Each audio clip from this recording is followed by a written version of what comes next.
Hi, this is Lieutenant Governor Karyn Polito, and I'm so honored to share a little bit of time with you today to celebrate the class of 2020. You did it. And I just wanted to have a conversation with you about you.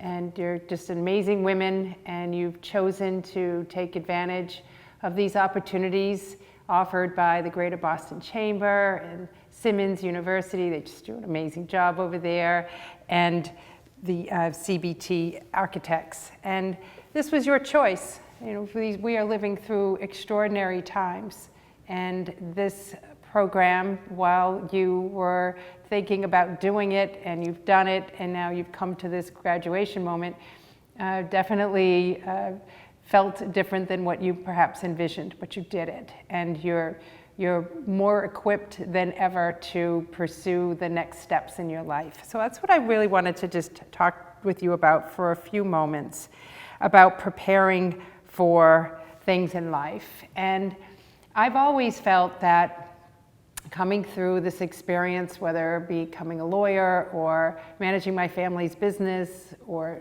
in public service, always wanting to over-prepare and being so knowledgeable about the topics and doing more reading, and just felt that I always had to do that, and it's the right approach. But I didn't necessarily see my male peers doing the same.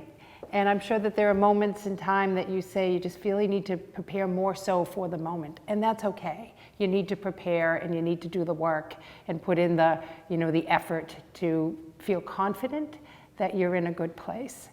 And then I would say that the other piece of this is we need to support each other, which is why I think this women coming together is really important. For us to be intentional around how we support each other.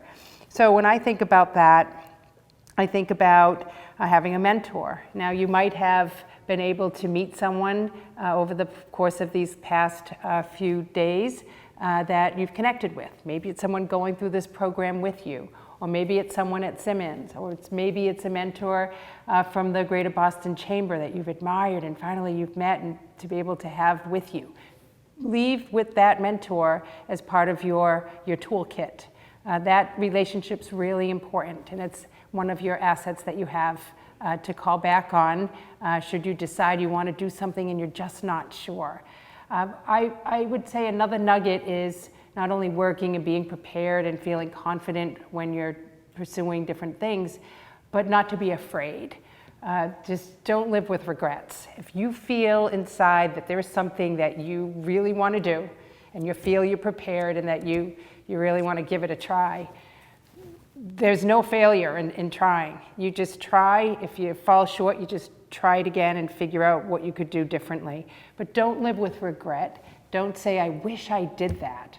And that starts early on in life. When I think about my daughter who's 14, I always encourage her, raise your hand. Like literally, when there's something you want to say in class, if there's a topic that you are excited about, that you know something about, say it.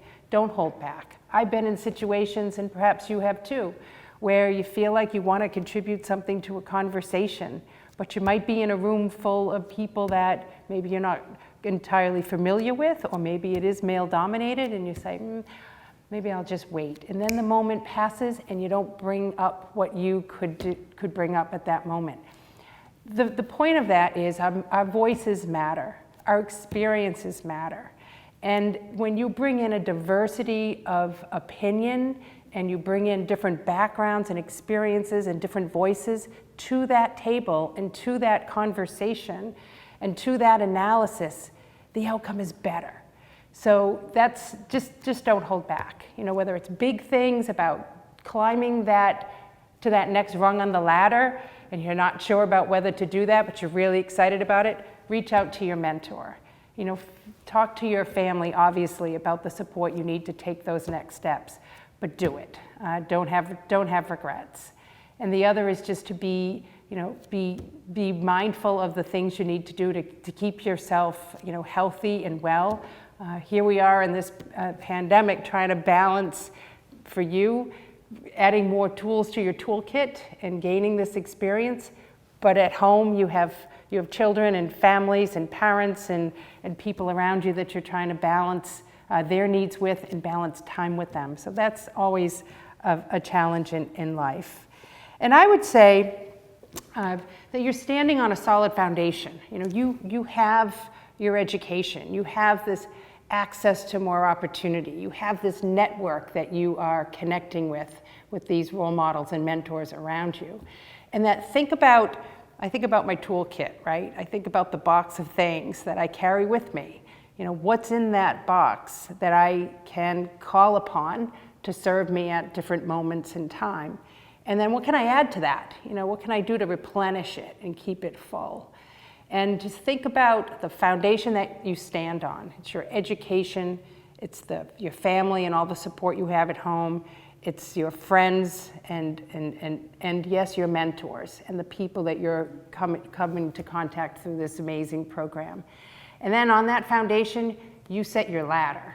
And on that ladder, you have rungs that you can certainly step up to. And there's too many instances and too many stories that we hear about women that have that foundation and they have that ladder set, but that broken rung on that ladder holds them back. And that's where we want to just reinforce that in order to get to that next level, you need to keep doing the things that you're doing and the purpose of your graduation.